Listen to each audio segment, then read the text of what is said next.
Судебная тяжба отразилась, прежде всего, мне кажется, на моем здоровье, мне кажется. Ночами не спал, скажем так, все думал, очень много переживал. За это время нужно было работать, и я каждодневно доказывал, что я, значит, прав. Моя история началась буквально где-то с начала 2014 года. Зашли сотрудники АБЭП, смотрели распоряжения там по личному составу, там по другим, значит, направлениям.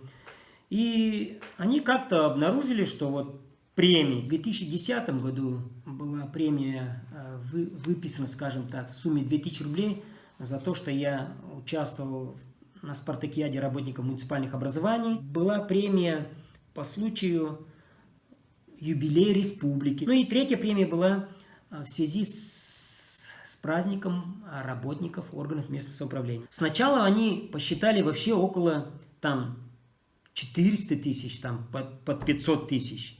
И главное, они это сразу написали в газете. Глава администрации обвиняется там в тайном хищении. Но это было, конечно, шоковое такое обвинение. Но в конце концов потом следствие шло и остановились на 7698 рублей. Вот эти три премии, которые были начислены. В то время был председатель собрания депутатов некий Золотарев, который пошел на сотрудничество с сотрудниками полиции, с АБЭПовцами. На судебных заседаниях он даже как-то признался, вот, когда судья спрашивал, а вот вы подписали заявление, что такая-то сумма. Как ты, говорит, судья, посчитал эту сумму? Так мне, говорит, помогли посчитать. Сразу встает вопрос, как помогли, кто помог? Да, у меня было такое желание там бросить, там уволиться и так далее, и так далее. Но я потом решил, что это все-таки правое дело, я не должен как бы повесить голову. Мне вот там следователи, оперативные там полицейские предлагали признать свою вину. Такие дела были в Мартинском районе, в Горно-Марийском районе. Часть людей сознавались. То есть, чтобы быстрее закончилось это дело рассматривалось в особом порядке. Мне предлагали, я отказывался. Следователи начинают сразу обвинять, обвинительно все это действовать. По идее, по букве закона у них такого не должно быть. То есть, объективная истина, по-моему. Я им говорил, этим следователям, они что, они ухмылялись и все. И давление было на вас ведь тоже. Да, конечно, давление было как-то, но выжили. Выжили, да. Выжили.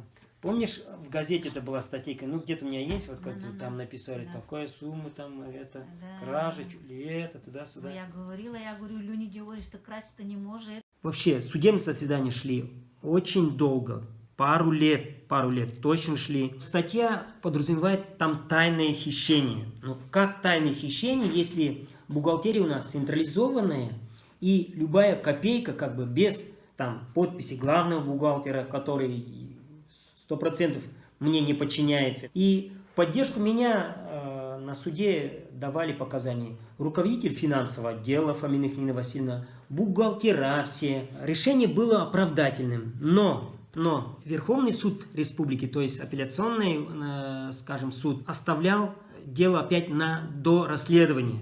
То есть не поддерживал суд первой инстанции. Вот это было очень, скажем, странно. Дело передавалось другому судье. Решение снова было оправдательным, снова дело было направлено в Верховный суд. И второй раз Верховный суд снова не поддержал решение районного суда.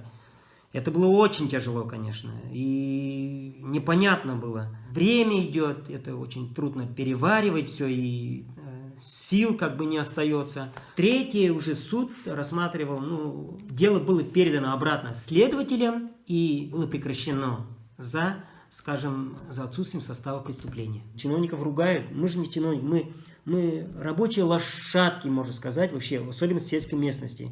Зарплаты у нас нельзя, скажем, похвастаться.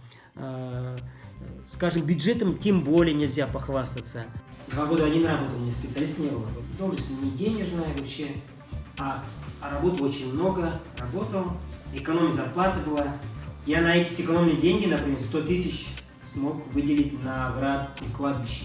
Вообще, вот это очень хороший вариант. У нас по штату 3 человека, а вот фактически 2. Глава, специалист и воинский учет полставки. На полставки тоже особо никто как бы не хочет работать. Вот то есть трудно найти.